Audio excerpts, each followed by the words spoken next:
வணக்கம். இது இரவு நேர பிரதான செய்திகள். முதலில் தலைப்புச் செய்திகள்.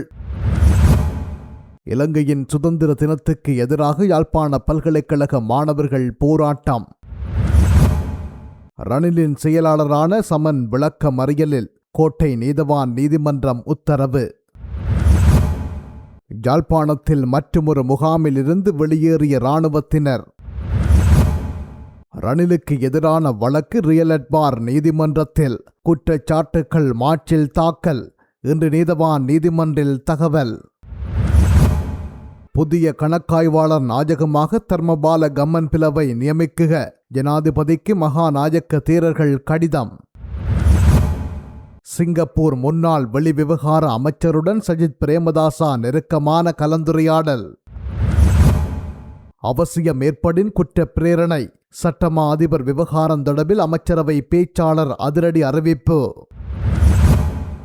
சிஐடி எஃப்சிஐடி விசாரணைகள். நாமல் ராஜபக்சவுக்கு 1 வாரம், சிரந்திக்கு 2 வாரங்கள் அவகாசம். கத்தோலிக்க மதகுரு மீது தாக்குதல். 6 போலீசார் பணியிடை நீக்கம். நீதி கோரி நீர்கொழும்பில் அமைதி போராட்டம். 2029 நாமல் களமிறங்குவார். சாகர காரியவசம் தகவல். ஆண்கள் பாடசாலை மாணவன். ஆசிரியர்களின் சர்ச்சைக்குரிய விரும்பத்தகாத காணொளிகள். கணினி அவசரநிலை பதிலளிப்பு குழு சிஐடி ஊடாக விசாரணை. தொடர்வன விரிவான செய்திகள். முன்னாள் ஜனாதிபதி ரணில் விக்ரமசிங்கவின் செயலாளர் சமன் ஏக்கநாயக்கவை எதிர்வரும் 11ஆம் திகதி வரை விளக்கமறியலில் வைக்க உத்தரவிடப்பட்டுள்ளது. முன்னாள் ஜனாதிபதி ரணில் விக்ரமசிங்கவின் லண்டன் பயணம் தொடர்பாக விசாரிக்கப்பட்டு வரும் வழக்கில் வாக்குமூலம் வழங்குவதற்காக அவர் இன்று கோட்டை நீதவான் நீதிமன்றத்தில் முன்னிலையாக இருந்தார். இந்த நிலையில் விசாரணைகளின் பின்னர் நீதவான் இந்த விளக்கமறியல் உத்தரவை பிறப்பித்துள்ளார். முன்னதாக முன்னாள் ஜனாதிபதி ரணில் விக்ரமசிங்கவின் செயலாளராக பணியாற்றிய சமன் ஏக்கநாயக்கவை கைது செய்ய போலீஸ் விசாரணைகள் தொடங்கப்பட்டிருந்தன. ரணிலின் துணைவியார் மைத்திரி விக்ரமசிங்கவின் பட்டமளிப்பு விழாவில் கலந்து கொள்ள ஜனாதிபதி ரணில் விக்ரமசிங்க லண்டன் சென்ற விவகாரம் தொடர்பான விசாரணையில் சமன் ஏக்கநாயக்கவை கைது செய்ய சட்டமா அதிபரிடமிருந்து குற்றப்புலனாய்வுத் துறைக்கு அறிவுறுத்தல்கள் கிடைத்துள்ளதாக கூறப்படுகின்றன. அதன்படி குற்றப்புலனாய்வு திணைக்களத்தினால் கைது செய்ய சென்ற சந்தர்ப்பத்தில் தமது வீட்டில் சமன் ஏக்கநாயக்க இருக்கவில்லை. அவர் இன்று கொழும்பு நீதவான் நீதிமன்றத்தில் முன்னிலையாக இருந்தார். இன்றைய விசாரணைகளின் பின்னர் அவர் விளக்கமறியலில் வைக்கப்பட்டுள்ளார். யாழ்ப்பாணம் பண்டத்தரிப்பு இராணுவ முகாமில் இருந்த இராணுவத்தினர் அங்கிருந்து வெளியேறியுள்ளனர். அங்கிருந்து வெளியேறிய இராணுவத்தினர் அராலி இராணுவ முகாமுக்கு மாற்றப்பட்டுள்ளனர் என்று தெரிவிக்கப்படுகின்றது. பண்டத்திரிப்பு கிராம அலுவலர் பிரிவிலுள்ள பிரதேச சபையின் கொள்கலம் அமைந்துள்ள இக்காணியானது 2012ஆம் ஆண்டு முதல் இராணுவத்தினரின் பயன்பாட்டில் இருந்து வந்துள்ளது.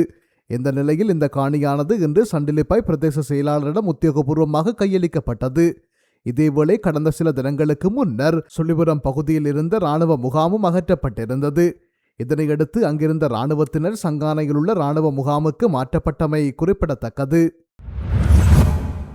முன்னாள் ஜனாதிபதி ரணில் விக்ரமசிங்க மீதான விசாரணைகள் 1 மாத காலத்துக்குள் முடிவடையும் என்றும் மார்ச் மாதத்துக்குள் முறையான குற்றச்சாட்டுகள் தாக்கல் செய்யப்படும் என்றும் சட்டமாதிபர் திணைக்களம் இன்று கொழும்பு கோட்டை நீதவான் நீதிமன்றத்துக்கு தெரிவித்துள்ளது. வழக்கின் விசாரணைகள் நிறைவடைந்த பின்னர் மார்ச் மாதம் மேல் நீதிமன்றத்தின் 3 நீதிபதிகள் கொண்ட அமர்வு முன் குற்றப்பத்திரிகை தாக்கல் செய்யப்படும் என்று சட்டமாதிபர் தரப்பு தெரிவித்துள்ளது. ரணில் விக்ரமசிங்கவுக்கு எதிரான குற்றச்சாட்டுகள் மேல் நீதிமன்றத்தில் தாக்கல் செய்யப்படும் என்று சட்டமாதிபர் திணைக்களம் நீதிமன்றத்துக்கு தெரிவித்தது. இந்த வழக்கு எதிர்வரும் ஏப்ரல் மாதம் 29ஆம் தேதி விசாரணைக்கு எடுத்துக் கொள்ளப்படவுள்ளது. மேல் நீதிமன்றம் ஒரு நீதிபதி ஆயத்தத்தை கொண்டு அமர்வது வழக்கம். ஆயினும் விசேட வழக்குகளை விரைந்து முடிப்பதற்காக 3 நீதிபதிகளை கொண்ட ரியல் அட்பார் மேற்கொள்ளப்படுவது உண்டு. கிருசாந்தி குமாரசாமி பாலியல் வன்கொடூர கொலை வழக்கு, மிருசுவில் படுகொலை வழக்கு, உடந்தள்ளவின படுகொலை வழக்கு போன்றவை ரியல் அட்பார் மன்றில் இடம்பெற்றமை குறிப்பிடத்தக்கது. புதிய கணக்காய்வாளர் நாயகத்தை நியமிப்பது தொடர்பாக மகாநாயக்க தேரர்கள் ஜனாதிபதி அனுரகுமார திசாநாயக்கவிடம் கோரிக்கை விடுத்து கூட்டாக கடிதம் அனுப்பி வைத்துள்ளனர். இதற்கமைய மூத்த மற்றும் அனுபவம் வாய்ந்த அதிகாரியான தர்மமால கம்மன்பிலவை அந்த பதவிக்கு நியமிக்குமாறு பரிந்துரைக்கப்பட்டுள்ளது. தகுதியான ஒருவரை தேர்ந்தெடுக்காமல் நீண்ட காலமாக இப்பணியிடம் வெற்றிடமாக இருப்பது பொதுநிதி நிர்வாகத்தில் பாதிப்புகளை ஏற்படுத்தும் என அவர்கள் சுட்டிக்காட்டியுள்ளனர். வெளியிலிருந்து ஒருவரை நியமிப்பதற்கு பதிலாக உட்கட்டமைப்புகளிலிருந்தே ஒருவரை தெரிவு செய்வது நிறுவனத்தின் ஸ்திரத்தன்மைக்கு உகந்தது என்பது அவர்களின் கருத்தாகும். ஆளுகை, பொருளாதார மாற்றம் மற்றும் பொதுக்கொள்கை மறுசீரமைப்பு குறித்து விரிவான கலந்துரையாடல்களை முன்னெடுப்பதை நோக்கமாக கொண்டு சிங்கப்பூருக்கு ஆய்வு சுற்றுப்பயணத்தை மேற்கொண்டுள்ள எதிர்க்கட்சித் தலைவர் சஜித் பிரேமதாச நேற்று சிங்கப்பூரின் முன்னாள் வெளியுறவு அமைச்சர் சா ஜியோஜோங் பூனை சந்தித்துள்ளார். சிங்கப்பூரில் அமைந்துள்ள லீகுவான்பு பொதுக் கொள்கைகள் கற்கைகள் நிர்வாகத்திலேயே இந்த சந்திப்பு இடம்பெற்றது. முற்போக்கான தலைமைத்துவம், வலுவான நிறுவனங்கள் மற்றும் சான்றுகளின் அடிப்படையிலான கொள்கை உருவாக்கம் மூலம் செயற்கை நுண்ணறிவு, ஆட்டோமேஷன் மற்றும் மேம்பட்ட உற்பத்தி ஆகியவற்றின் தாக்கம் உள்ளிட்ட முக்கிய உலகளாவிய தொழில்நுட்பம் மற்றும் பொருளாதார மாற்றங்களுக்கு சிங்கப்பூர் எவ்வாறு வெற்றிகரமாக தகவமைத்துக் கொண்டது என்பது குறித்து இந்த கலந்துரையாடலில் இருதரப்பினரும் பிரதானமாக கவனம் செலுத்தினர். தனிப்பட்ட பிம்பத்தின் மீது மட்டும் சார்ந்து இல்லாமல் ஈடுகொடுக்கும் கட்டமைப்புகள் மற்றும் பொறுமுறையாளர்களை உருவாக்குவதில் சிங்கப்பூரின் அனுபவங்களில் இருந்து நாட்டுக்கு பாடங்கள் கற்பதன் முக்கியத்துவத்தை எதிர்க்கட்சித் தலைவர் சஜித் பிரேமதாச இங்கு வலியுறுத்தியுள்ளார். டாட்டியோ சிங்கப்பூர் அமைச்சரவையில் 2 தசாப்தங்களுக்கு மேலாக சேவையாற்றியுள்ளதோடு தகவல் மற்றும் கலை விவகார அமைச்சு, சுகாதார அமைச்சு, வர்த்தக மற்றும் தொழில்முறை அமைச்சு மற்றும் வெளியுறவு அமைச்சு உள்ளிட்ட பல முக்கிய அமைச்சு பதவிகளை வகித்துள்ளார். இவரது ராஜதந்திர மற்றும் பொது கொள்கைகளுக்கான பங்களிப்புகளுக்காக தலைசிறந்த ராஜதந்திரியாகவும் மூலோபாய சிந்தனையாளராகவும் சர்வதேச அளவில் பரவலாக மதிக்கப்படும் ஒருவராகவும் இவர் திகழ்ந்து வருகின்றார்.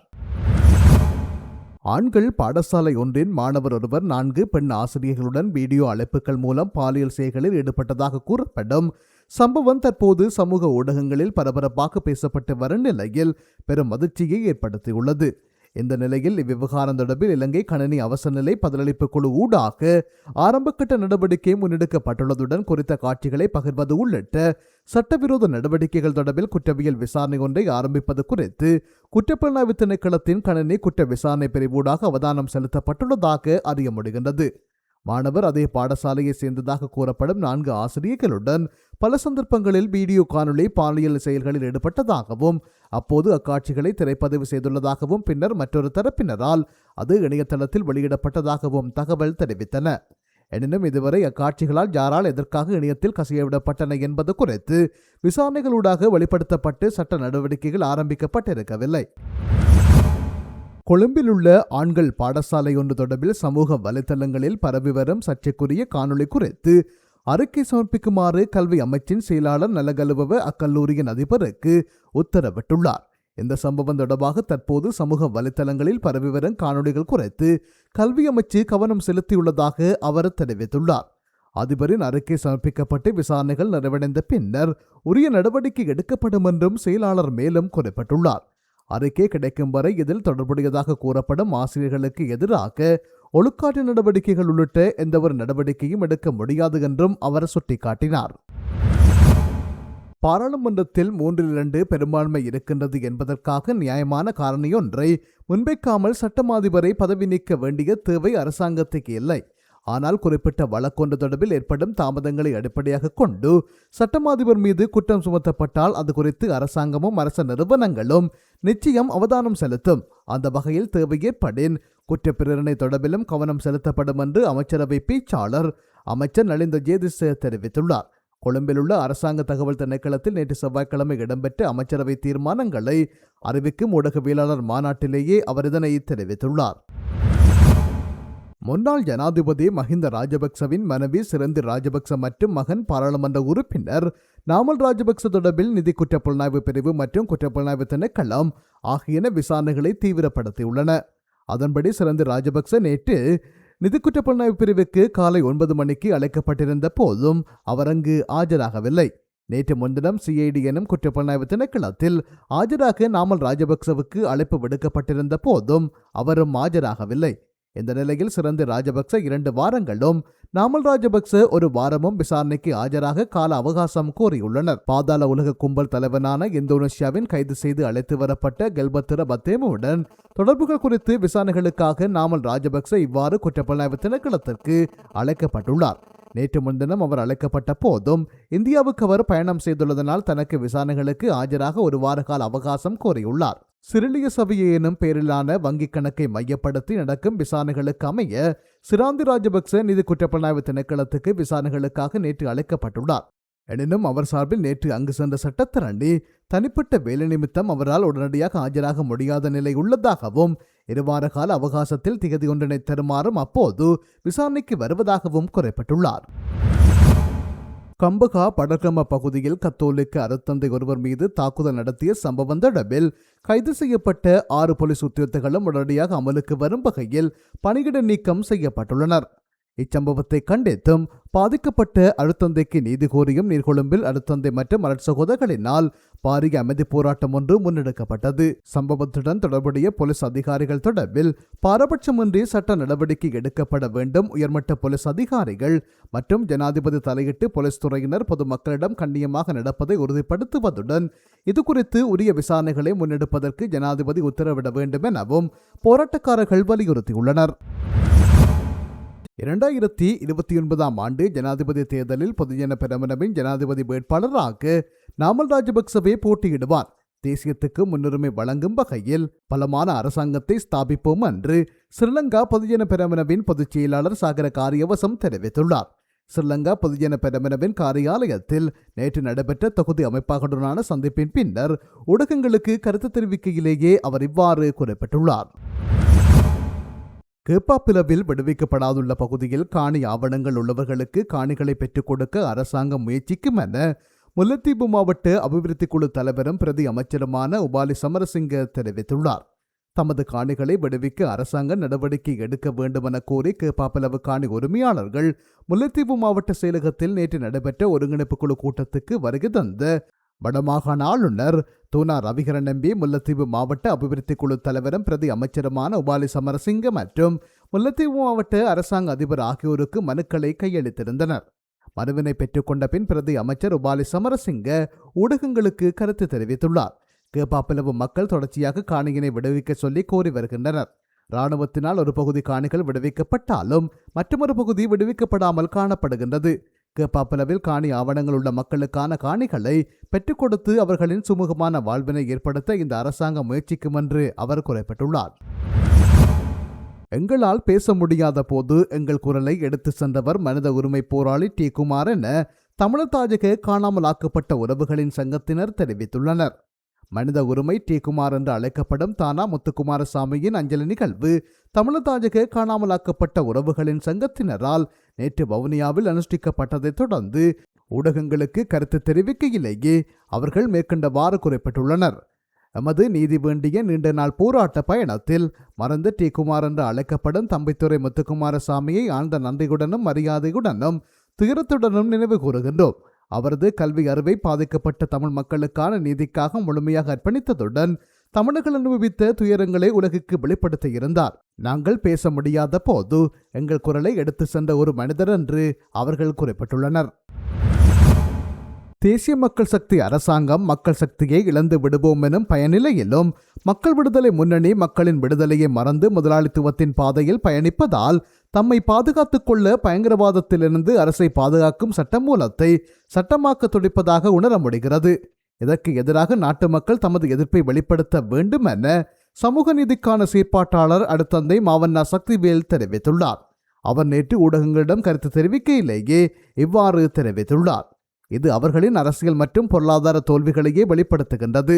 தேர்தல் காலத்தில் பயங்கரவாத தடைச்சட்டத்தை நீக்குவோம், அதற்கு பதிலாக புதிய சட்டத்தை கொண்டுவர மாட்டோம் என மக்களுக்கு அளித்த வாக்குறுதியை இது மீறும் செயல் மட்டுமல்ல, வாக்களித்த மக்களின் அடிப்படை உரிமைகளை பறித்து சடலங்களாக மட்டும் வாழ வைக்கும் வன்கொடுமை சட்டமுமாகும். பயங்கரவாதத்திலிருந்து அரசை பாதுகாப்பதற்கான சட்டமூலத்தை முன்வைப்பதன் இன்னும் ஒரு முக்கிய நோக்கம் முள்ளிவாய்க்கால் இனப்படுகொலையை தொடர்ந்து தமிழர்கள் தமது பாரம்பரியம், தாயகம், தேசியம், இறைமை, சுயநிர்ணய உரிமை தொடர்பான கருத்தாடலிலும் அதை நோக்கிய அரசியல் செயல்பாட்டிலும் ஈடுபட்டு வருகின்றனர்.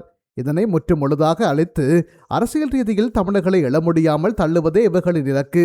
அதற்கு ஏற்ற வகையிலேயே விடயங்கள் புதிய சட்டமூலத்தில் உள்வாங்கப்பட்டுள்ளன என்று அவர் மேலும் தெரிவித்துள்ளார். இலங்கையின் சுதந்திர தினத்தை கண்டித்து வடக்கு கிழக்கு மாகாணங்களில் நடைபெறவுள்ள கருநாள் பேரணி தொடர்பில் யாழ்ப்பாண பல்கலைக்கழக மாணவர் ஒன்றிய பிரதிநிதிகளால் மட்டக்களப்பு மாவட்டத்தில் கலந்துரையாடல் ஒன்று நடத்தப்பட்டது. மட்டக்களப்பு ஊரணி பகுதியில் உள்ள பரியோவான் ஆலய மண்டபத்தில் இன்று காலை குறித்த கலந்துரையாடல் இடம்பெற்றது. குறித்த கலந்துரையாடலில் மதகுருமார் மட்டக்களப்பு மாவட்ட வலிந்து காணாமலாக்கப்பட்டோரின் உறவினரின் சங்கத்தின் பிரதிநிதிகள், பொது அமைப்புகள் மற்றும் சிவில் அமைப்புகளின் பிரதிநிதிகள் என பலரும் கலந்து கொண்டனர். கனகசூரியன் கவிதரன், யாழ்ப்பாண பல்கலைக்கழக மாணவன். எதிர்வருகின்ற பிப்ரவரி மாதம் 4ஆம் தேதி ஸ்ரீலங்காவினுடைய சுதந்திர நாள் கரிநாள் என்று வடக்கு கிழக்கு ரீதியாக தழுவிய ஒரு பாரிய போராட்டம் ஒன்றினை பல்கலைக்கழக மாணவர்களும் வலிந்து காணாமலாக்கப்பட்ட உறவுகள் மற்றும் சிவில் அமைப்புகள், பொது அமைப்புகள் மற்றும் அனைத்து தரப்பினரும் இணைந்து இந்த பாரிய போராட்டம் ஒன்றினை நாங்கள் முன்னெடுப்பதற்காக இருக்கின்றோம். இந்த போராட்டமானது ஒரு ஜனநாயக ரீதியான ஒரு போராட்டமாக அமைந்து காணப்படும். அரசாங்கங்கள் எமது நாட்டில் காலாகாலமாக அரசாங்கங்கள் வருகின்றது. ஆனால் இந்த அரசாங்கங்களுடைய காலங்களில் தமிழ் மக்களுக்கான பிரச்சனை என்பது ஒரு கேள்விக்குறியாகிய ஒன்றாக காணப்படுகின்றது.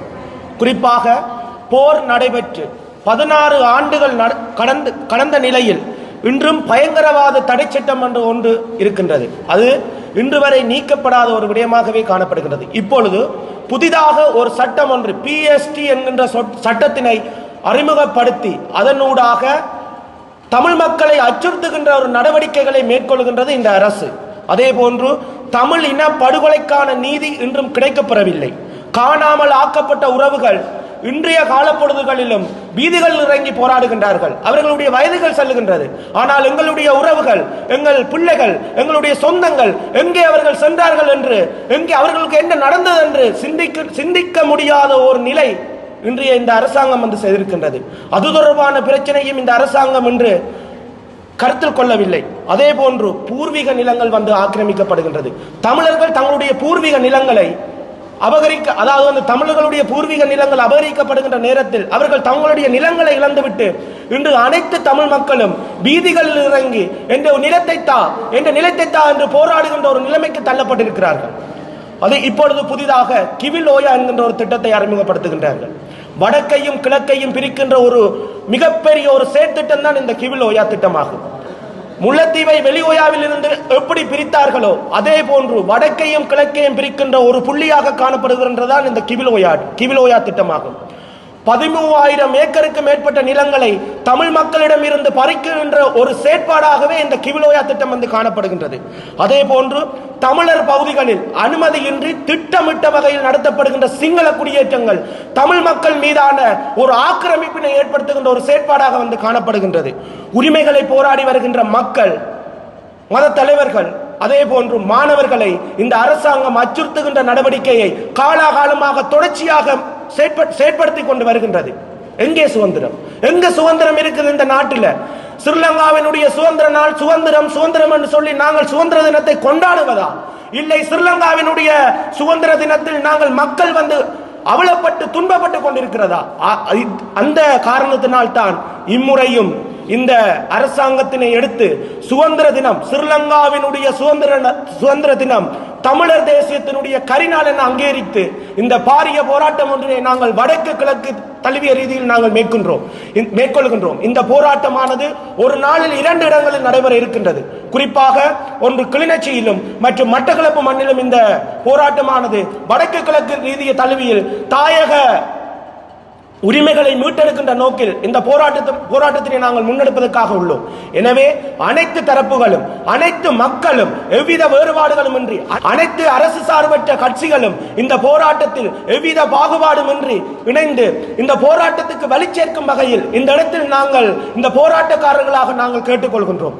அதே போன்று பொது அமைப்புகள், சிவில் அமைப்புகள், இளைஞர்கள் என பலதரப்பட்ட சமூக அமைப்புகள் இணைந்து இந்த போராட்டத்தினை முன்னெடுத்து இந்த சர்வதேச இந்த ஸ்ரீலங்கா அரசினுடைய இந்த கொடூரமான செயல்களை நாங்கள் இந்த போராட்டக்காரர்களாக தெளிவுபடுத்துவோம் என்பதனை இந்த இடத்தில் நாங்கள் பதிவு செய்கின்றோம். நன்றி. வணக்கம். நான் அமலராஜ் அமலநாயகி, வலிந்து காணாமலாக்கப்பட்ட உறவுகளின் சங்கத்தின் மட்டக்களப்பு மாவட்ட தலைவியும் வடக்கு கிழக்கு உபதலைவியுமாக இருக்கிறேன். எதிர்வரும் 4ஆம் தேதி, பிப்ரவரி மாதம் 4ஆம் தேதி ஒவ்வொரு வருடமும் எங்களுக்கு இலங்கை அரசாங்கத்தால் பிரகடனப்படுத்தப்படுறது ஒரு சுதந்திர நாள் என்று சொல்லி. ஆனால் தமிழர்களாகிய எங்களுக்கு அன்றைய தினம் ஒரு கரிநாளாகத்தான் நாங்கள் பார்க்குறோம். எத்தனையோ ஆட்சிகள் மாறி வந்தாலும் ஆனால் தமிழர்களுக்கான எந்த ஒரு தீர்வும் கிடைக்க பெறவில்லை. 16 வருடங்களாக, ஏன் 90ஆம் ஆண்டு காலப்பகுதிகளில் இருந்து தங்களுடைய உறவுகளை தொலைத்துவிட்டு ஒவ்வொரு ஆட்சியாளர்களும் வந்து செல்வார்களே தவிர, ஆனால் அந்த தாய்மாருக்கான எந்த ஒரு நீதியும் கிடைக்கப்பெறவில்லை. இந்த 16 வருடம் எனது கணவரை கூட நான் தேடிக்கொண்டிருக்கிறேன். 16 வருடங்களாக கூட ஒவ்வொரு ஆட்சியாளர்களும் அதை செய்வோம் இதை செய்வோம் என்று சொல்கிறார்கள். ஆனால் உண்மையிலேயே இந்த காணாமலாக்கப்பட்ட பிரச்சனைக்கு இந்த புதிய அரசு கூட எந்த ஒரு விஷயத்திலேயும் கவனம் செலுத்தவில்லை. வரும்போது அவர் ஆட்சிக்கு வரும்போது பல்வேறுபட்ட வாக்குறுதிகளை அள்ளி தெளித்து கொண்டு வந்திருந்தார். ஏதோ ஒரு சுமூகமான ஒரு அரசியலாக பார்க்கிறாரே தவிர மற்றபடி எங்களுடைய பிரச்சனைகளுக்கான எந்த ஒரு தீர்வு திட்டங்களும் இதுவரைக்கும் இடம்பெறவில்லை. அந்த வகையில் காணாமலாக்கப்பட்ட விஷயங்கள் கூட ஒரு கிடப்பிலே போடப்பட்டிருக்குது. நீதி பெறப்படாத ஒரு சமூகமாக மக்களாக இன்றைக்கும் 350க்கு மேற்பட்ட தாய்மார் தங்களுடைய பிள்ளைகளை தேடி தொலைத்தவர்களாக இறந்தவர்களாக இருக்கின்றார்கள். அந்த தாய்மார்களை நாங்கள் இன்றைக்கு சாட்சியங்கள் தொடர்ச்சியாக அளிக்கப்பட்டு கொண்டிருக்கின்றது. ஆகவே இந்த அதே போன்று தமிழர்களுடைய அனைத்து உரிமைகளையும் முடக்கப்படுகின்றது. புதிய புதிய சட்டங்களை கொண்டு வந்து எங்களுடைய உண்மையான குரலை நெரிக்கின்றார்கள்.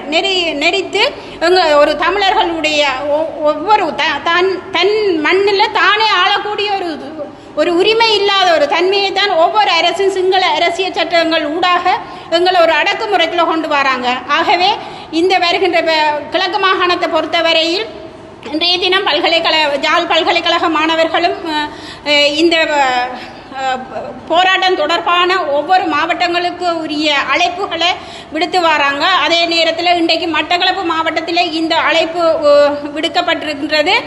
பல்கலைக்கழக மாணவர்கள் ஏற்பாட்டில் அனைத்து பொதுமக்களும் பொது சிவில் அமைப்புகளும் வலிந்து காணாமலாக்கப்பட்ட உறவுகளும் உரத்த ஒரு குரல் கொடுத்து 4ஆம் தேதி இந்த போராட்டத்திற்கு பெரிய ஒரு செய்தியை நாங்கள் இந்த அரசு நீங்கள் எதுவுமே செய்யலை, இந்த 1.5 வருடம் கடந்த நிலையிலும் எங்களுக்கான ஒரு நில பிரச்சனையாக இருக்கட்டும், காணாமலாக்கப்பட்ட பிரச்சனையாக இருக்கட்டும், தொல்பொருள் திணைக்களம் என்ற அடிப்படையில் பலகைகளை போட்டு அவங்களுடைய அரச காணிகளாக ஆக்கி கொண்டிருக்கிறாங்க. எங்களோட நிலத்தில் நாங்கள் வாழக்கூடிய உரிமை இல்லை. எங்களோட நிலத்தை தாண்டு கேட்டால் கூட அதுக்கு ஒரு அடக்குமுறைகளும் போலீசாரை குவிச்சு எங்களை அடக்கி ஒடுக்குறாங்களே தவிர இப்படியான நாட்டில் எங்களுக்கு என்ன சுதந்திரம்? இந்த சுதந்திரம் இல்லாததால தான் நாங்கள் கருப்பு தினமாக கரிநாளாக எதிர்வர 4ஆம் தேதி நாங்கள் இந்த பாரிய போராட்டத்தை முன்னெடுக்க இருக்கின்றோம். அனைத்து பொதுமக்களும் இதில் பங்கு பெற்ற வேண்டும். அதே போல் சிவில் சமூகங்கள், ஊடகவியலாளர்கள், பல்கலைக்கழக